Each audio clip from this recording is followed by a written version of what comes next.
열왕기상 13장. 여로보암이 제단 곁에 서서 막 분향을 하려고 하는데 바로 그때 하나님의 사람이 주님의 말씀을 전하려고 유다로부터 베델로 왔다. 그리고 그는 그 제단 쪽을 보고서 주님께 받은 말씀을 외쳤다. 제단아, 제단아, 나 주가 말한다. 다윗의 가문에서 한 아들이 태어난다. 그 이름은 요시야다. 그가 너의 위에 분향하는 산당의 제사장들을 너의 위에서 죽여서 제물로 바칠 것이며 또 그가 너의 위에서 그 제사장들의 뼈를 태울 것이다. 바로 그때 그는 한 가지 징표를 제시하며 이렇게 말하였다. 이것은 나 주가 말한 징표다. 이 제단이 갈라지고 그 위에 있는 재가 쏟아질 것이다. 여로보암 왕은 하나님의 사람이 베델에 있는 제단 쪽에 대고 외치는 말을 듣고 제단 위로 손을 내밀면서 저자를 잡아라 하고 소리를 쳤다. 그러자 그 사람에게 내어뻗은 여로보암의 손이 마비되어서 다시 오므릴 수 없었다. 그리고 곧 이어서 하나님의 사람이 주님의 말씀으로 제시한 징표대로 그 제단은 갈라지고 그 제단으로부터는 재가 쏟아져 내렸다. 그러자 왕은 하나님의 사람에게 제발 그대의 주 하나님께 은총을 빌어서 내 손이 회복되도록 기도하여 주시오 하고 청하였다. 하나님의 사람이 주님께 은총을 비니 왕의 손이 회복되어서 예전과 같이 되었다. 이에 왕은 하나님의 사람에게 말하였다. 나와 함께 집으로 가서 피곤을 풀도록 합시다. 그대에게 선물도 주고 싶소. 그러나 하나님의 사람은 왕에게 이렇게 말하였다. 비록 임금님께서 저에게 왕실 재산의 절반을 주신다고 하여도 나는 임금님과 함께 갈 수 없습니다. 이곳에서는 밥도 먹지 않겠으며 물도 마시지 않겠습니다. 주님께서 나에게 명하시기를 밥도 먹지 말고 물도 마시지 말고 온 길로 되돌아가지도 말라고 하셨습니다. 그런 다음에 그는 베델에 올 때 온 길로 돌아가지 않고 다른 길로 돌아갔다. 그 무렵에 늙은 예언자가 베델에 살고 있었다. 그의 아들들 가운데 하나가 와서 그날 베델에서 하나님의 사람이 한 일과 그가 왕에게 말한 내용을 모두 아버지에게 말하였다. 그러자 그들의 아버지가 그들에게 그가 어느 길로 돌아갔느냐 하고 물었다. 그의 아들들은 유다로부터 온 하나님의 사람이 돌아간 길을 말하였다. 그 말을 듣고서 그들의 아버지는 곧 그의 아들들에게 말하였다. 내가 타고 갈 나귀에 안장을 얹어다오. 그들이 아버지가 타고 갈 나귀에 안장을 얹으니 그는 나귀를 타고서 하나님의 사람을 뒤쫓아갔다. 마침내 그는 상수리나무 아래에 앉아있는 하나님의 사람을 보고 물었다. 그대가 유다로부터 온 하나님의 사람이요. 그러자 그가 대답하였다. 그렇습니다. 그는 하나님의 사람에게 말하였다.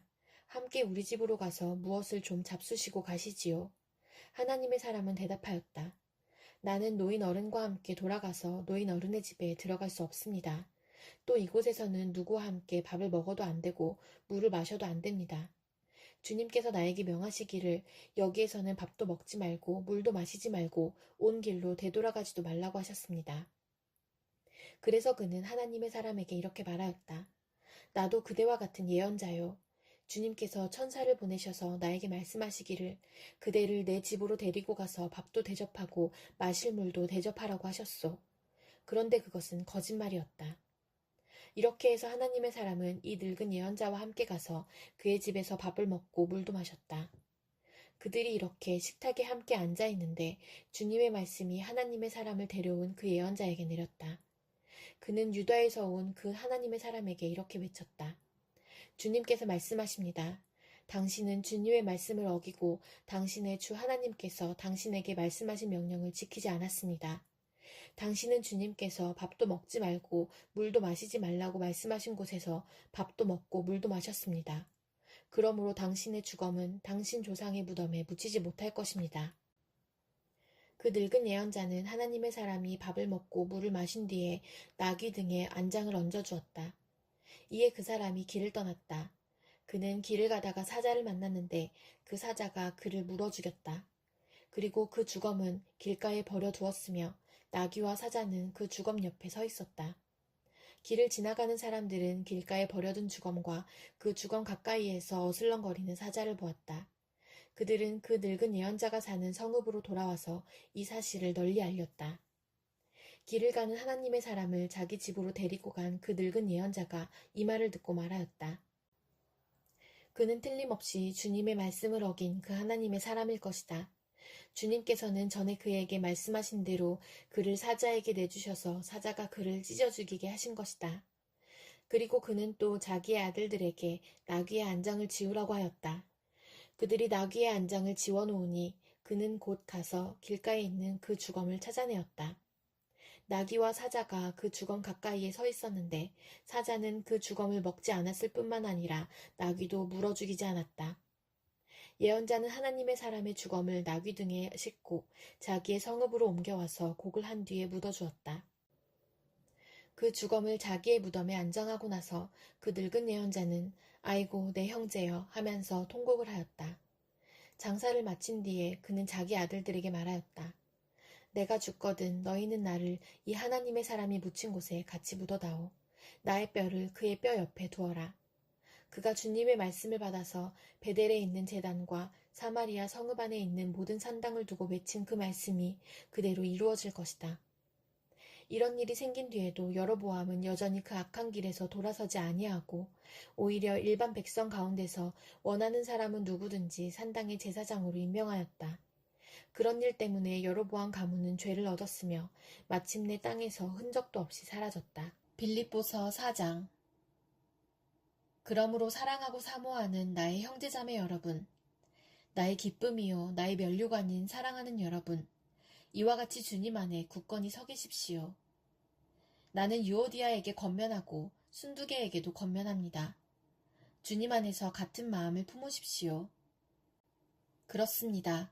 나의 진정한 동지여, 그대에게도 부탁합니다. 이 여인들을 도와주십시오. 이 여인들은 글레멘드와 그 밖에 나의 동역자들과 더불어 복음을 전하는 일에 나와 함께 애쓴 사람들입니다.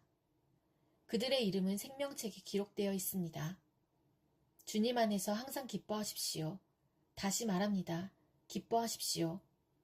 여러분의 관용을 모든 사람에게 알리십시오. 주님께서 가까이 오셨습니다. 아무것도 염려하지 말고 모든 일을 오직 기도와 간구로 하고 여러분이 바라는 것을 감사하는 마음으로 하나님께 아뢰십시오. 그리하면 사람의 헤아림을 뛰어넘는 하나님의 평화가 여러분의 마음과 생각을 그리스도 예수 안에서 지켜줄 것입니다. 마지막으로 형제자매 여러분, 무엇이든지 참된 것과 무엇이든지 경건한 것과 무엇이든지 옳은 것과 무엇이든지 순결한 것과 무엇이든 사랑스러운 것과 무엇이든지 명예로운 것과 또 덕이 되고 칭찬할 만한 것이면 이 모든 것을 생각하십시오. 그리고 여러분은 나에게서 배운 것과 받은 것과 듣고 본 것들을 실천하십시오. 그리하면 평화의 하나님께서 여러분과 함께 하실 것입니다. 나를 생각하는 마음이 여러분에게 지금 다시 일어난 것을 보고 나는 주님 안에서 크게 기뻐하였습니다. 사실 여러분은 나를 항상 생각하고 있었지만 그것을 나타낼 기회가 없었던 것입니다. 내가 궁핍해서 이렇게 말하는 것이 아닙니다. 나는 어떤 처지에서도 스스로 만족하는 법을 배웠습니다. 나는 비천하게 살 줄도 알고 풍족하게 살 줄도 압니다. 배부르거나 굶주리거나 풍족하거나 궁핍하거나 그 어떤 경우에도 적응할 수 있는 비결을 배웠습니다. 나에게 능력을 주시는 분 안에서 나는 모든 것을 할 수 있습니다. 그러나 여러분이 나의 고난에 동참한 것은 잘한 일입니다. 빌립보의 교우 여러분, 여러분도 아는 바와 같이 내가 복음을 전파하던 초기에 마케도니아를 떠날 때에 주고받는 일로 나에게 협력한 교회는 여러분밖에 없습니다. 내가 데살로니가에 있을 때에도 여러분은 내가 쓸 것을 몇 번 보내어 주었습니다. 나는 선물을 바라지 않습니다. 나는 여러분의 장부에 유익한 열매가 늘어나기를 바랍니다. 나는 모든 것을 받아서 풍족하게 지내고 있습니다. 나는 여러분이 보내준 것을 에바브로디도로부터 받아서 풍족합니다. 그것은 아름다운 향기이며 하나님께서 기쁘게 받으시는 제물입니다. 나의 하나님께서 자기의 풍성하심을 따라 그리스도 예수 안에 있는 영광으로 여러분에게 필요한 것을 모두 채워주실 것입니다. 하나님 우리 아버지께 영광이 영원히 있기를 빕니다. 아멘. 그리스도 예수 안에 있는 모든 성도에게 문안하십시오. 나와 함께 있는 교우들이 여러분에게 문안합니다. 모든 성도가 여러분에게 문안합니다. 특히 황제의 집안에 속한 사람들이 여러분에게 문안합니다. 주 예수 그리스도의 은혜가 여러분의 심령과 함께 있기를 빕니다. 에스겔 43장. 그 뒤에 그가 나를 데리고 동쪽으로 난 문으로 갔다. 그런데 놀랍게도 이스라엘 하나님의 영광이 동쪽에서부터 오는데 그의 음성은 많은 물이 흐르는 소리와도 같고 땅은 그의 영광의 광채로 환해졌다. 그 모습이 내가 본 환상, 곧 주님께서 예루살렘 도성을 멸하러 오셨을 때에 본 모습과 같았으며 또 내가 그발강가에서 본 모습과도 같았다. 그래서 내가 얼굴을 땅에 대고 엎드렸다. 그러자 주님께서 영광에 쌓여서 동쪽으로 난 문을 지나 성전 안으로 들어가셨다.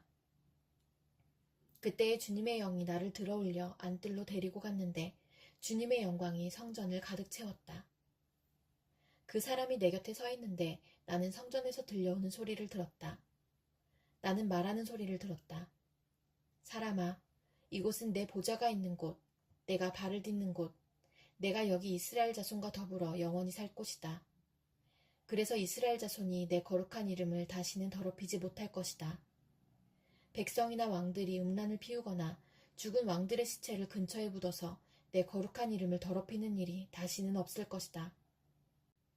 그들이 왕궁의 문지방을 내 성전의 문지방과 나란히 만들고 그들의 문설주를 내 성전의 문설주와 나란히 세워놓아 나와 왕들 사이에는 벽 하나밖에 없도록 만들었다. 그들이 저지른 역겨운 일들로 내 거룩한 이름을 더럽혀 놓았기 때문에 내가 내 분노로 그들을 멸망시켰다. 그러나 이제 그들은 음란한 행실을 멀리하고 시체들을 내 앞에서 치워버려야 할 것이다. 그러면 내가 그들과 더불어 영원히 살겠다. 너 사람아, 너는 이스라엘 족속에게 이 성전을 설명해 주어서 그들이 자기들의 온갖 죄악을 부끄럽게 여기게 하고 성전 모양을 측량해 보게 하여라. 그들이 저지른 모든 일을 스스로 부끄러워하거든 너는 이 성전의 설계를 그들에게 가르쳐 주어라. 성전의 배치도, 성전의 출입구, 이 성전의 건축 양식 등 모든 규례와 법도와 모든 율례를 그들에게 알려주고 그들이 보는 앞에서 글로 써주어서 그들이 이 성전의 건축 설계의 법도와 규례를 지키고 행하게 하여라. 성전의 법은 이러하다. 성전이 자리 잡고 있는 산꼭대기 성전터 주변은 가장 거룩한 곳이어야 한다. 이것이 성전의 법이다. 자로 잰 제단의 크기는 다음과 같다. 한 자는 팔꿈치에서부터 손가락 끝에다 손바닥 너비만큼 더한 것이다. 제단 밑받침의 높이는 한 자이고 그 사방 가장자리의 너비도 한 자이다.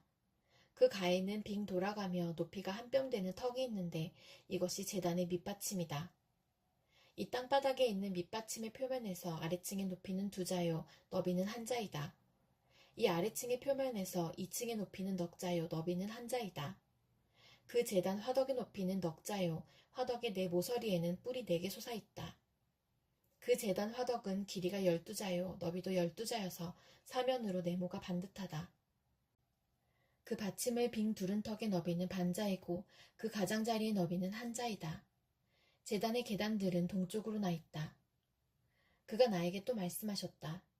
사람아, 나 주 하나님이 말한다. 번제물을 바치고 피를 뿌릴 제단을 만들 때에 지킬 번제단의 규례는 이러하다. 나 주 하나님의 말이다. 너는 사독의 자손 가운데서 나를 섬기려고 나에게 가까이 나오는 레위 지파의 제사장들에게 어린 수송아지 한 마리를 주어서 속죄 제물로 삼게 하여라. 그리고 너는 그 피를 가져다가 제단의 네 뿔과 아래층의 네 귀퉁이와 사방의 가장자리에 발라서 속죄하여 제단을 정결하게 하고 또 속죄 제물로 바친 수송아지를 가지고 가서 성소 바깥 성전에 지정된 곳에서 그것을 태워라. 이튿날에는 내가 흠없는 순념소 한 마리를 속죄 제물로 바쳐서 수송아지의 제물로 제단을 정결하게 한 것처럼 그 제단을 정결하게 하여라. 내가 정결하게 하기를 마친 다음에는 흠없는 수송아지 한 마리와 양떼 가운데서 흠없는 순양 한 마리를 바쳐라. 내가 그것들을 주 앞에 바칠 때에는 제사장들이 그 짐승들 위에 소금을 뿌려서 나 주에게 번제물로 바치게 하여라.